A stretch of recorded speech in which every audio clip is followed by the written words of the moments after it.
Good morning and happy Father's Day to all you fathers out there. And I hope you have a great day today and the Lord will bless you in a tremendous way.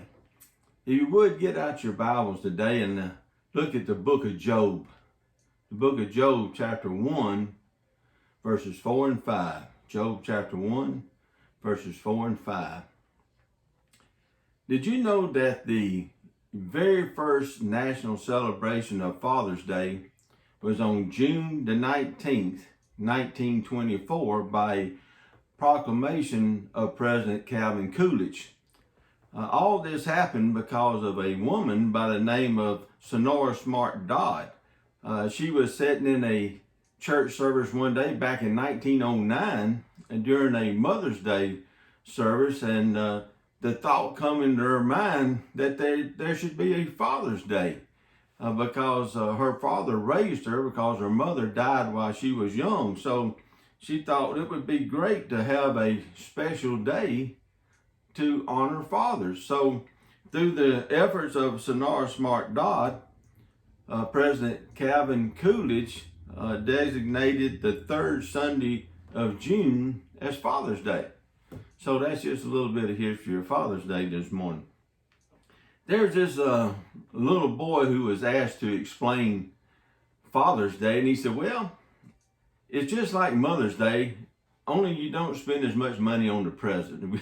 Well, you know, it seems like we do make a bigger deal out of Mother's Day than we do Father's Day. And there was a comedian that was talking about this, and he was comparing Mother's Day and Father's Day. He said Mother's Day is a much bigger deal because mothers are more organized. For example, what the mothers will do on Mother's Day, she will get her kids together and say, here's a list of things that I want, and I want you to go to your father and get the money and buy me these presents and surprise me on Mother's Day. Now, on Father's Day, the father says, I give each one of my kids $20, and I have 5 kids, so that's a total of $100. They go to the store together and they buy 2 packages of underwear, and each package contains 3 pair of underwear. So they open them up and each kid wraps up 1 pair of underwear, and the 6th pair they give to the Salvation Army. He says, so now on Father's Day, I'm walking around with a new pair of underwear on, and my kids are walking around with $90 of my money in their pocket. He said they would never do their mother that way. So it seems like there is a difference between Mother's Day and Father's Day. It seems like we give our mothers more attention and respect. But anyhow, one of my favorite fathers of the Bible is Job. Job really sets some good examples of how a father should be. So let's read here in Job chapter 1, starting in verse 4. Verse 4 says, and his sons would go and feast in their houses, each on his appointed day, and would send and invite their 3 sisters to eat and drink with them. So it was when the days of feasting had run their course that Job would send and sanctify them, and he would rise early in the morning and offer burnt offerings according to the number of them all. For Job said, it may be that my sons have sinned and cursed God in their hearts. Thus Job did regularly. Now, Job was a family man. And I think that's one of the very important parts of being a father. I think a father should be a family man because a father needs to lead by example. You see, the father, he is the head of the family. He's the man at the helm. He's the one that's guiding the ship. You know, he's the leader of the family. So a father needs to be a family man. He needs to be a man who leads by example. And Father, here's a good rule of thumb to see if you are the father that you are to be. This is just one little thing that you can use. Would you want your daughter to marry a man just like you. Think about that. Would you want your daughter to marry a man exactly like you? Well, if you do, then chances are you're doing pretty good. But if you don't, if you wouldn't want your daughter to marry a man like you, then why not? What's wrong? Okay, look at verse 4. Verse 4 says, and his sons would go and feast in their houses, each on his appointed day. Job made sure that his family didn't drift apart. See, he was a family man. They met and ate together on a regular basis. Now, many families do that. Excuse me, but a lot of families don't do that anymore. Now, it may be because you live so far apart. Maybe it's a 2 or 3 hour drive, or maybe you live all the way across the United States. But Job was able to keep his family close by setting a schedule for the family to come together and have a time of feasting. Now, I want you to notice, excuse me, in verse 4 again, it says, each on his appointed day. Each family member had a time that the whole family would come over to their house, and then they would have a feast. Now, I don't know how often this was. Maybe it was every Sunday, maybe it was once a month, maybe it was 5 times a year. I don't know, but they had a scheduled time that each family member would invite all the rest of the family over for the feast, because it says in verse 4, each on his appointed day. So now, excuse me, look at the second part of verse 4. It says, and would send and invite their sisters to eat and drink with them. Now, the sisters were especially mentioned here to show that they were important. Now, it may not be such a big deal today, but back then, even when they would count how many people was in a crowd or how many people showed up for a feast, they would only count the men. They wouldn't count the women and children. So Job wanted to make sure that his daughters was mentioned here, and he wanted to make sure that his daughters was taken care of, and make sure that they were going to be involved in every family function that they had. So just like all good fathers, Job was a family man who cared about all of his children the same. Now, let's look at verse 5. Let's read it again. It says, so it was, when the days of feasting had run their course, that Job would sin and sanctify them, and he would rise early in the morning and offer burnt offerings according to the number of them all. For Job said, it may be that my sons have sinned and cursed God in their hearts. Thus Job did regularly. Now, it says in verse 5, it says, when the days of feasting had run their course, when they were over with. Now, I don't know how many people came to these feasts, these family gatherings. It could be in-laws and cousins and aunts and uncles and nieces and nephews. I don't know how many came there. It may even be like some of the family gatherings that my family used to have on my grandmother's side many years ago on the 4th of July.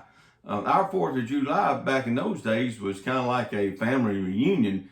We'd all meet over at my cousin Earl's house, and when he lived by Uncle Jesse and Aunt Bonnie, and listen, it would be a lot of people at these family gatherings, a lot of cooking going on, and a lot of other things going on too. You know, we have some heavy partiers in our family, especially back in that day, and so a lot of different things happened at these gatherings. So what Job was doing here, look what Job is thinking. Now, I'm going to read verse 5 one more time.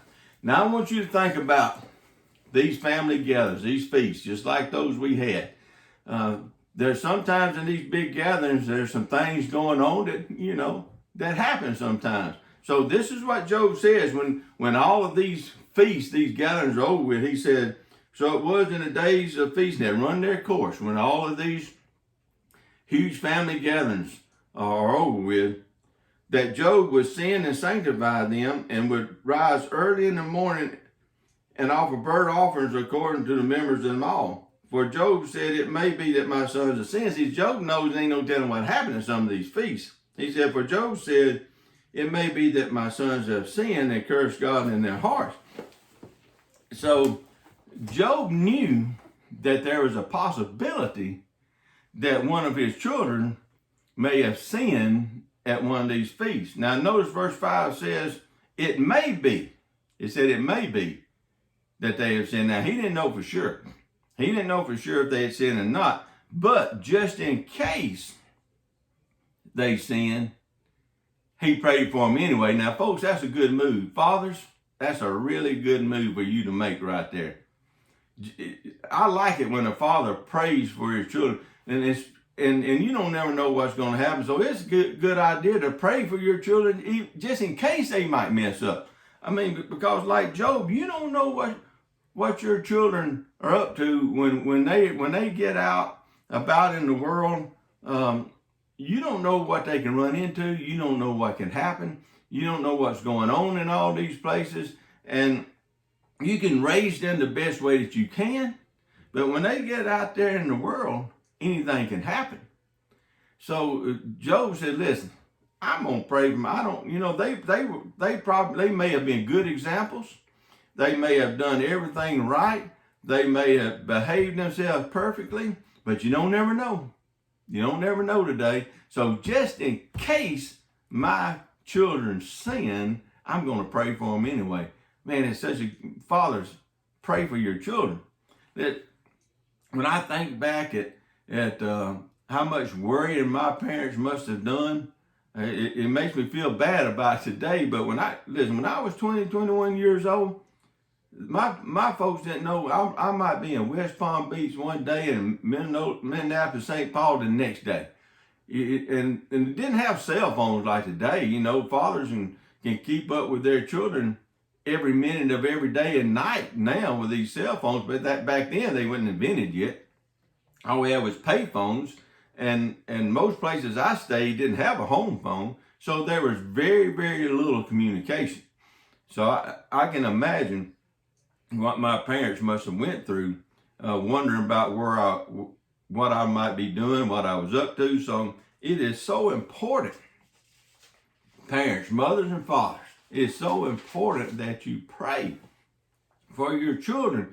And listen, especially in today's society, I am so glad that I wasn't raised in the society of today, but because I probably wouldn't make it, because I've done a lot of things wrong back in the 70s and early 80s, and imagine with all the stuff happening today what I could get into. But listen, you really need fathers. You really need to pray for your children, because there's a whole lot more people out there who are encouraging your children to do the wrong thing instead of encouraging them to do the right thing. Listen, parents, it's so important that you pray for your children. They may be the best kids in the world, but like Job, just in case, he prayed for them just in case they messed up. I really like that. That's a good move for fathers to make. Now notice in verse 5, notice when Job prayed, the time of day that Job prayed in verse 5. He said, and he would rise early in the morning. You see, early in the morning, that's the best time to pray.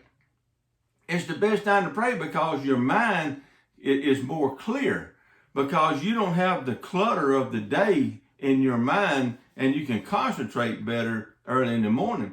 Have you ever noticed when you're praying at night how sometimes you'll be praying and all of a sudden your mind drifts off and you're thinking about something else and you're not even praying anymore. Your mind's moved off to something else. So in the morning time, your mind is clear because your mind's not cluttered up with all the things that happen during the day, so that you can concentrate better on your prayer. So like Job, we need to get up early in the morning and pray for your children, because Job, like many parents, they did a lot of praying for their children.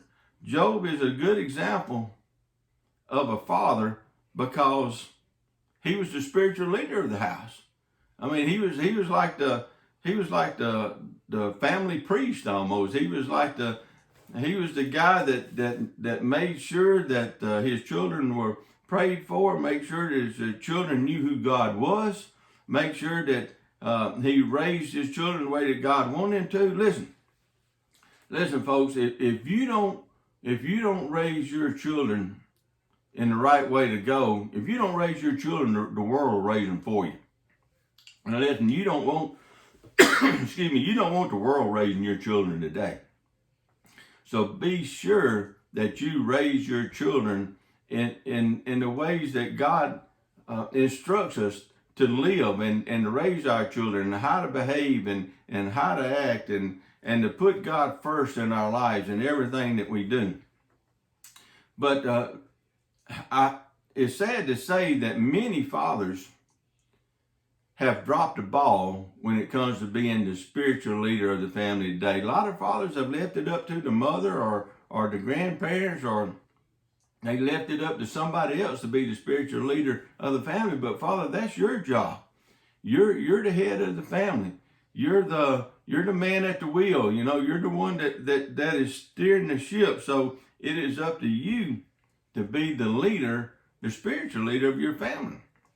When I was studying evangelism, one of the things that I learned is that if you reach the mother, well, that's good, you know, because the mother has influence over the children, and she'll take the children to church. Now, she may not get the husband to go, but she'll go and she'll get the children to go. And if you reach the children, well, that's good. Now, the parents may not go to church, but most of the time they'll make sure that their children go to church. But if you reach the Father, you've got the whole family. You've got the whole family when you reach the Father, because he's the leader. He's the man that's in charge. So you see, men, it is so important to be the spiritual leader that God wants us to be. And listen, it is so important that we raise our children in church. It's so important because especially when they're young, you really need to get your children in church when they're young and expose them to as much of the gospel as you possibly can. And I know a lot of times when kids in church, they act like they're not listening, but they hear. I used to be in the Tammy Jo, and I used to be youth ministers. And we'd be teaching those youth, and you look at them, you think they're not listening to me, they're not paying attention, but they are. They hear everything that you say, and they take it in and they remember. So if you can get your children in church at a young age and keep them at church as long as you can, boy, that's really going to help, because when they get 16 and get driver's license and get a car, well, what happens? They got to have gas money. They got to take care of the car. So most teenagers, a lot of those, they get jobs where they have to work on Sundays, and next thing you know, they're not going to church anymore. And then when they get a vehicle and turn 16, they have a little more freedom than they normally do. So they're out in the world more. So from the time they're born all the way to when they're 16 years old, those are the most important years to expose your children to as much of the gospel of Jesus Christ as you possibly can. Because from 16 up, it gets harder and harder and harder. So fathers, make sure that you have your children in church on Sunday mornings. You see, folks, what America needs today more than anything else are fathers who are spiritual role models. We need some spiritual heroes today. Listen, from what I've seen on the news here lately, we have some pitiful examples of manhood in our world today. I've never seen anything like it. We're in such a bad need for some spiritual heroes. We need some spiritual fathers out there who are role models. Listen, where are the men that young people can look up to today? Where are they? Where are the fathers? Where are the men that young people can see as role models? You know, when kids used to look up to athletes. When I was a small kid, Bart Starr was my favorite. You know, kids used to look up to athletes, but today, now listen, I know there's a lot of good athletes out there that are good people, a lot of good Christian athletes out there. But it seems like the ones that are center stage on the news today, all they are is a bunch of whining, crying millionaires who are getting paid millions of dollars to play a game that you and I played in the backyard after school, and here they are raking in all this money from ticket sales, from things that you and I put out and pay for and watch on TV, a TV set, and now they want to bring their political views to the center stage. We like sports because it's an opportunity for us to get away from all that. You know, and now they're wanting to bring that into the right in the middle of a ball game, you know, right in the middle of sports or racing or all these different things. Listen, when it comes to sports or people involved in sports, they need to leave politics out of sports. Now, their personal opinion is fine, but don't bring it with them on the playing field or the racetrack. Don't bring your personal agendas and stuff into that. I mean, that it just takes away all the enjoyment out of it anymore. You know, nobody wants to watch some athletes out there playing ball or racing that making millions of dollars, and then they want to show out and put out their personal agendas and disrespect different things about America. Nobody wants to see that. We have a lack of role models in America today. I used to admire a lot of actors when I was a kid. You know, some of the actors, when movies come out and a certain actor was playing it, boy, I couldn't wait to watch it. But some of these actors today, man, they've gone off the deep end when it comes to their political views. And listen, actors that I really like, I can't hardly watch them act anymore. I can't even hardly watch any of their shows anymore, their movies. Movies that I've seen years ago with actors that I really like to watch. When I watch that same movie today, it's not the same, because now that actor has brought his personal opinions of his political views out for everybody to see, and which does not agree with the majority of America. And now when I watch that movie, I don't see that actor the same, and I don't care anything about watching his movies. So I wish that people in the entertainment industry, whether it's sports or acting or whatever it may be, I wish they would just entertain and leave politics out of it. I mean, we have enough of that going on in the world today. Sports and movies and entertainment should be a time for us to get away from the world, to get away from all the politics and the things that's happening in the world today. So I just wish that the entertainment industry would just stay out of it and let us get back to the escape that we can have through sports and movies sometimes. But you know, we're in desperate need of some role models today. We are in desperate need of some spiritual role models today. And fathers, listen, I pray that you will be the man that God wants you to be. Be the father that God wants you to be. We're in such a desperate need of role models today. America needs some spiritual heroes today, folks. We need them in the worst kind of way. And we've got to do something, and we've got to do something quick before things get out of hand. You know, there's a lot of chaos happening in the world today, but let me tell you something about God. God is famous for taking a bad situation and making something good out of it. So there's a lot of bad stuff happening in our world today. A lot of crazy things happening in America today. So you can look at it this way. With all of this craziness going on, God is up to something good. God is up to something good. He's got a plan. He's got something going on. But listen, it may involve you. God's plan of doing something good may involve you. It may involve the fathers of this world. Fathers, we need you. We need you to be spiritual leaders. We need some spiritual heroes today.